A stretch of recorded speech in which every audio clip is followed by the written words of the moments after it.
JoJo, Yes. you gonna give me a tour? Yes. All Do we right. start here or out? We'll start out. Okay.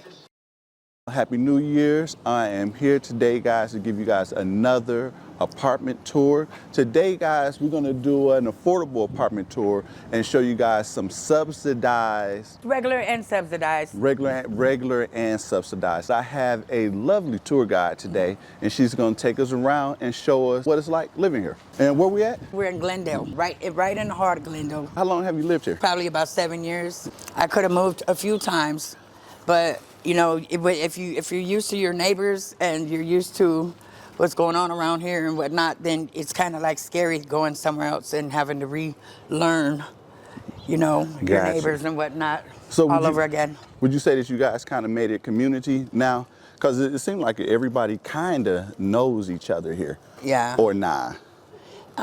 We have a community here. Like a lot of us, there's some of us that we take pride in where we live. My particular area, like I get out and I will literally sweep my sidewalk from that end to this end. Mm-hmm. Most of the time I might just sweep in front of my place and I rake my rocks. I try my best to make my area look great. I've had my fill of seeing this place have its up and downs, you know. Okay. Where we at now? We on the up, or we on the down as far as we ain't on the up. Okay. Okay. We're not on the up. You know, God forbid anything happens to the kids, but there's a lot of kids over here. You know, they be out late after dark, and they just basically, you know, people come through here shooting. We just had a shooting. You know, nobody got shot or hurt, thank God, but, you know, we just had people shoot. Hello, good morning, Happy New Year. We just had, you know, people drive through here and shoot the other night. So it's kind of crazy. What type of amenities do you guys have living here? This is all utilities paid. What else? So we have 3 bedrooms, very few 3 bedrooms, but we do have 3 bedrooms. We have 2 bedrooms and 1 bedrooms. It's, you know, it's got its areas where it's clean. It's got its areas where it's dirty. But for the most part, like we don't, you know, you would want to live somewhere else. I don't know. A lot of people come here when they don't have another option. You know what I mean? Can anybody stay here? Meaning, do they not do background checks? Yes, they do. They do background checks. Do they care if you're a felon? Can felons live here? Yes, they can. It depends on what the crime is and how long ago. What about evictions? Can you have an eviction on your record and live here? You can, as long as it's been paid up. You know, there's not a judgment. As long as you don't have a judgment, if you have evictions on your record, but you've paid it off, you're fine. Where your parking is, I noticed that there aren't any gates. It's pretty much free flow, like anybody could just come and go through here as you please. Well, the gate is more or less to keep the riffraff out. Right. You know, it's very open space. Like people can come through here back and forth all day long. And as you see, we have speed bumps that can tear the bottom of your car off. We used to have a lot of people driving through here really fast. And we got little ones that are out here a lot. Out on 64th Drive, they don't have none of this, and we really need it because out there is where a lot of people go through there going maybe 30, 40 miles an hour. And you see for yourself when you drove down here that it's a very narrow street. Do you guys have a playground? We don't. So no playground for the kiddos? No, and that's why it gets very dangerous sometimes because the little ones, not so much now, but little ones, like in the summertime when it was warmer, they would be on their bikes. And the first thing they would want to do is ride their bike, and you know how kids would dart out in the middle of the street. And some kids running after them are on foot. And the little babies are so little. Got you. You know, God forbid something ever happens, you know. I see you guys do have a pool though. Yeah. Do you use the pool? It's been maybe 2-3 years since I've been able to swim in it. They don't keep it up to par. They don't shock it. They don't clean it. Do people swim in here in the summertime? Yeah, when we can, but if you look at the bottom, it's all corroded. Yeah, I can see it definitely needs to be refinished. Fungus right there. So, Like not like holes or nothing, but like but little. those little patches right there. Yeah. The little, that's what do you call it? That's like corrosion, and it's causing a hole in the cement part of it. So people don't even use it. Right, we can't use it. Do you have a laundry room here? That's the laundry room, but it's locked, and I don't have my key with me. Okay. So this is before the kids right here. Yep, that's all there is right here. And that's it. That's it. Jeez. And That you know, is- there's some of the old maintenance guys have came out, and they put their own blacktop right there. They had a real life basketball hoop right there, a real life one, like not no little kitty one, and like the girls and the boys, all of them liked it. They kept them all over here playing basketball, but they took it down. So How long has it been down? for maybe 6 to 7 months. And this used to be, it used to be somewhat of a playground. Like that was the swings. It would have a baby swing and then a regular swing. And the kids, I get it. Like the kids used to like throw it up and wrap it around, and then it would break. But they were very solid chains, you know. But you know, whatever the case may be, the kids ruin it, and then there's nothing for the rest of them. So. And then that would be the rest over here Yeah. of the play area. So no grass and nothing, but. No, no landscaping. Okay. That's why it looks the way it looks. How do you like it here? It's not whether or not I like it. It's because I'm used to it. It's, you know, like I said, I know my neighbors. Whether or not I get along with them or not is not the point. It's that I know them, they know me, and for the most part, you know, a lot of the kids love me. A lot of my neighbors love me. Some of them don't. That's okay, but I know them, so it's a comfort. You know what I mean? It's the outside people that make it dangerous. You know what I mean? So that's really what we're dealing with. It's starting to get like worse and worse, but I think I'm just gonna do my thing and pray it out. You know what I mean? Just get this all cleaned up somehow, some way. You know, it's got to start with somebody, right? For 2023, until I can get up out of here, I'm just gonna continue to do my part. Word. You know what I mean? And get this place together the best way I can. That sounds like a good plan. In some cases, that's all that we have is prison. Right. You know? A lot of people come to because there's no other options. So when everyone else says no, they saying yes. Yes. I love black and white movies, cowboy Indian movies. I watch that all day long. So Do you? this is my home. It's not the best, but it's not the worst either. I don't have much, so I do my best with what I have. Surprisingly, mine is one of the more cleaner apartments. I have a lot of this and not that, but it's okay. It's something I can start with and then just build from it. And this is like my dining room area, this kitchen area. And what do we have here? What are we looking at? You have a 1-bedroom? Yes, I do. How much do you pay for rent? So I don't pay rent because I'm on a housing program. So the housing program I'm on is on Home Inc.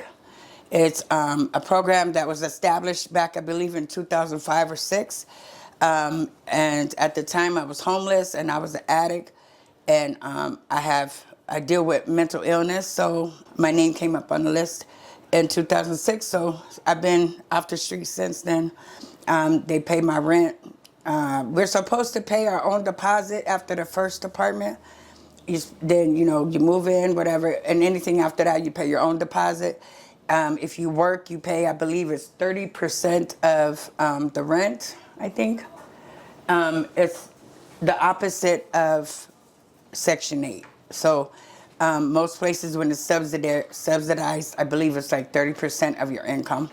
Ours is 30% of our rent. So I don't pay utilities.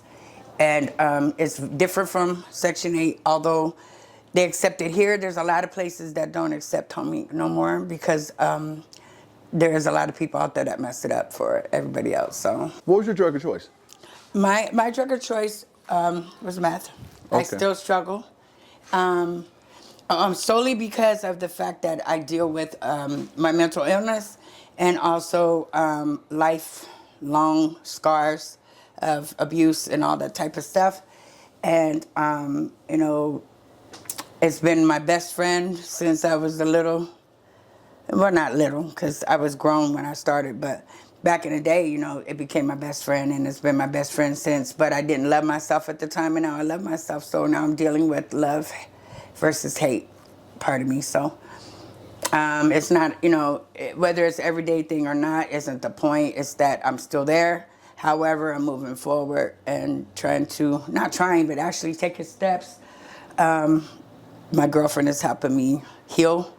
So she gives me steps to take, and as long as I do them, they'll help me heal, and then I'll leave it alone and be done with it. So right now, on a scale of 1 to 10, if I were to say that, if you were to ask me where I'm at right now, I can honestly say I'm about 8.5. So I'm almost there, and it's not just with my addiction; it's with healing and being happy, and then just living life good. You know what I mean? Right. So, because in order, you know, when somebody grows up, always wanting to, you know, impress other people. You know, growing up in Arizona, back in the early '70s and the '80s, you know, it wasn't being a mixed race, biracial.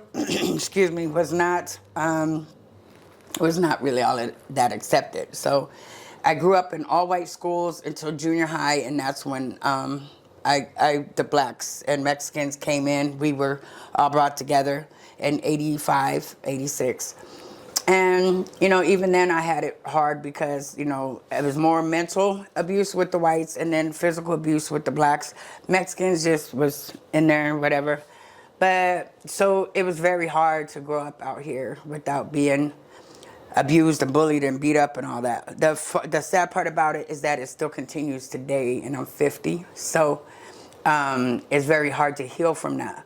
However, I have come to a point where I know what my self-worth is. You know what I mean? And I know that I'm a beautiful person. I have a beautiful heart. I have a beautiful personality. I love doing for people, the community. You know what I mean? And that was been my problem, is putting others before me. So now I'm trying my best to put myself first, which is very hard when that's all I ever known. You know what I mean?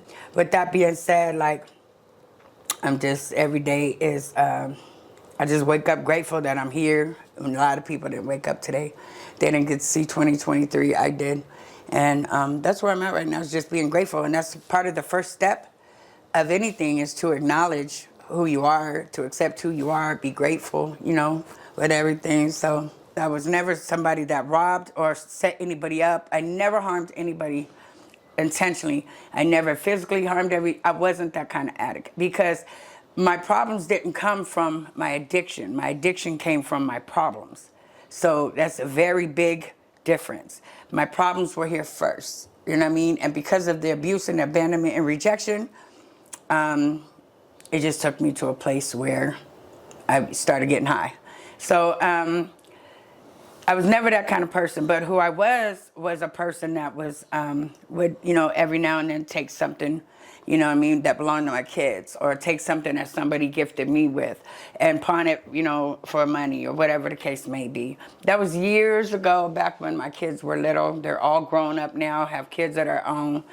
And even today, I got a beautiful grandbaby. When my kids need me, I'm always there for them. I just recently lost my car due to, you know, situations under the hood that I didn't know no better to get fixed at, you know, when I should have. But when my kids need me, I'm there. You know what I mean? If I can't be there now because I don't have a car, then I'm like, how much money do you need? So, Right. you know, I got my grandbaby a gift right there, like her Barbie car. She wanted a Barbie car. Hey. And, you know, these little shoes here. She loves Paw Patrol. So I haven't been able to get over there. Matter of fact, today was the day I was going to go over there. So I got her these little shoes and a Barbie car for Christmas. And, you know, whatever she needs, I got her first and only car seat that she's had from birth. So, you know, I do what I can, you know, the best I can. If they need something, if they're ever hungry, I take food out of my own cabinet. And Who you got up in here? Who is this? that was me. That's what I thought. Yeah, that was me back when I was 16 with one of my first boyfriends. Hey. Do you have a I curl? told you, like, I was beautiful back in the day. Like, they used to call me Rosie Perez and Sheila E. And later on, in these days right here where I was a blonde, even that day, like back then, I was fully blown in my addiction. That was way back when I was worse in my addiction. Where at? Oh, right here, right, this one? That blonde? Were you using then? Yeah. What were you, and it was always been meth? No, for years I was on crack. And then to get off crack, because it was horrible, I switched over to meth because I was more functional, stuff like that. You know, I've never been it's not that I'm a nobody. Like, I went to Everest College, Everest College, yeah, for, what was it, criminal justice, where I studied for communications, you know, and, you know, I've been to Empire Beauty College for cosmetology. Like, you name it, I went to Phoenix Job Corps for retail sales. At 17, 18, I graduated, what was it, a word processor and an accountant, which I should have really went that route, but, you know, you live and learn. These right here are all healing stones. These are everyday rocks we find on the ground mixed in with a couple of other type of rocks that, you know, people, but if people really knew what was out there on the ground, they would be shocked. Recently, I went through Bisbee, Arizona. If you ever get a chance, go through Bisbee, Arizona. It's beautiful. I've been out there. Yeah, you see the rocks in the mining area. Yeah. All that right there on the opposite side of the mining area is those kind of rocks, and it's just wonderful. You know, I went out there and it felt like my whole, like, I don't know, it was like all that negative energy that was in me just lifted, just being out there. And then we left and I went right back in. And this is the bedroom right here? Yeah, I don't really have, let me see. But, so this is the size of the one bedrooms. But, this is a big bedroom. It really is. This could be a living room. Do you happen to know how many square foot we're working with in here? I don't, because I want to say, like, this alone right here would probably be more than, what, 300? So you have a 1 bedroom, 1 bath. Yeah, don't show the trash, though. Okay, I won't show the trash. Do you happen to know how much rent is here? Because you said it's, yeah, for those that don't have it, that aren't any programs or anything. So I'm not sure because, again, I don't pay no rent. I don't pay utilities. However, I believe, like, the rent here is, so they go up, like, every 3 months. He raises the rent every 3 months, which is ridiculous because this is horrible. Like, as far as, like, inside the walls, the foundation is... The stairs outside, you know, it's made... I've seen that. You see the cracks in the actual, what is that, wrought iron that it's made with? The concrete, there's holes through it, all that. And that's really scaring me that one day one of them kids is going to walk through it and they're going to fall through there. But I believe, like, it's like 13, maybe 1,300 for this. For a 1 bedroom? Yeah, so for the size. And utilities are included. Again, like I said, every 3 months it seems like he's going up on the rent because not too long ago it was just like 11 something. The 2 bedrooms and 3 bedrooms, I'm not sure, but if I'm correct, like, it's up there. I think they're like almost 1,600. You can get a house for that easily. It might not be up to par, but you're not living up to par here either, and at least you're in your own house and you can fix it up if you like doing stuff like that. That's what I would want to do if I got a house. But other than that, like, my mentality is that you know, the universe don't bless nobody to go anywhere better than where you're at until you learn to appreciate and be grateful for where you're at the moment. You know what I mean? So that's why I do my best to, you know, keep my apartment straight, you know. I'm not doing my best, but I'm doing what I can for the moment. And I, you know, keep my sidewalk power washed, my rocks, you know, raked and swept. And I just try to do my best with what I can. They're kind of like a little bit messed up because of the rain and the wind or whatever. But for the most part, you know, I just try to keep my patio clean and everything. So like my thing is that throughout life, like, you know, I went through a lot of abuse as a child, as all the way up to this day, like I said. However, this year is going to be different moving forward. But I went through a lot of rejection and abandonment.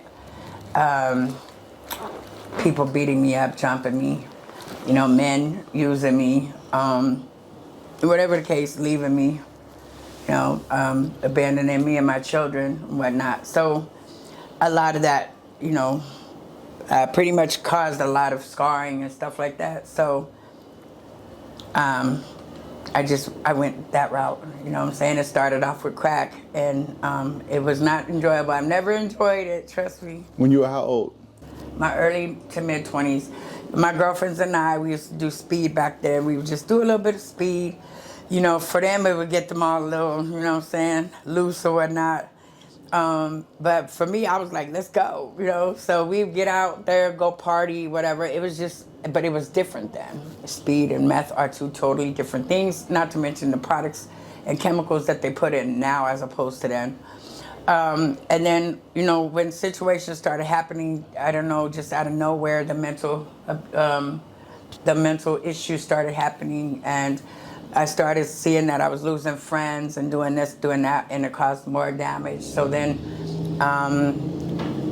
the speed just wasn't doing it for me. So I went out to California, experienced some stuff, came back. There was no speed, at least there wasn't none the way I liked it, and I was spoiled. So a lady was doing crack, and I asked her, let me try it, and then it was on and cracking. I used to live under the 7th Avenue Bridge, literally, and down 11th Avenue, 12th Avenue, Madison, down there at Cass. It was horrible. They tried to take my life out there too. So, but that's when I got my apartment. So from there, you know, the battles just continue to keep going. A lot of people are rejecting me and don't accept me. However, now it's like, you know, I don't care.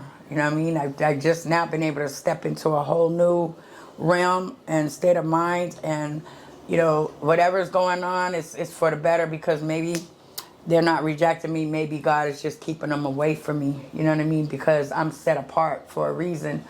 You know, you can't, I'm never really too much, you know, I grew up being a follower, you know what I mean? Because I didn't know no better and I wanted to fit in. But I'm never going to fit in, you know what I mean? And that's okay now. So that's what I mean by when I say, like, it's about 8.5, you know what I mean? I'm almost there. So, yeah. So from the crack, it went back to meth, because I know that with meth, I was functional. But then that's when they started changing it up with the chemicals and stuff like that.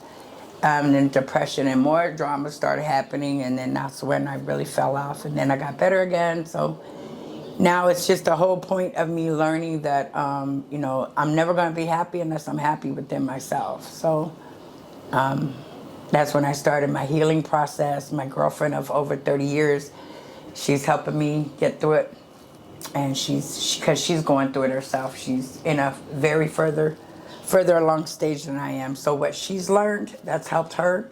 She's coming back and giving it to me. And I have a healing page on Facebook, and I know that people everywhere are just waiting. So I need to hurry fast and get there. What's the name of the page? My page is called My Life for Your Happiness. My mental illnesses were diagnosed as manic depressant, which is very different from people having depression. Mm-hmm. Manic depression is something that happens sporadically. You could be doing very well, and then all of a sudden, out of nowhere, it's just like, boom, you know what I mean? So it's the difference. And post-traumatic stress disorder, PTSD. When my PTSD is on high, my anxiety's through the roof, I'm always walking down the street and I might look back, you know, like people walking up behind me, they might be in a hurry, and I have to step aside and let them walk past me because I don't like them walking behind me. So, and then I think that's pretty much it. Oh, and borderline personality disorders also. So, but I don't claim them no more. Right. It's not there. I'm a whole new me, a whole new vibe, whole new energy. I love 2023. It's got a good kick to it. So that's what I'm gonna go by, you know what I mean? Because you cannot manifest anything thinking about everything that is anything other than the here and now. A minute ago. And I'll tell all you viewers, let it go. Appreciate where you at. Yeah. Appreciate you at where you at right now. Right.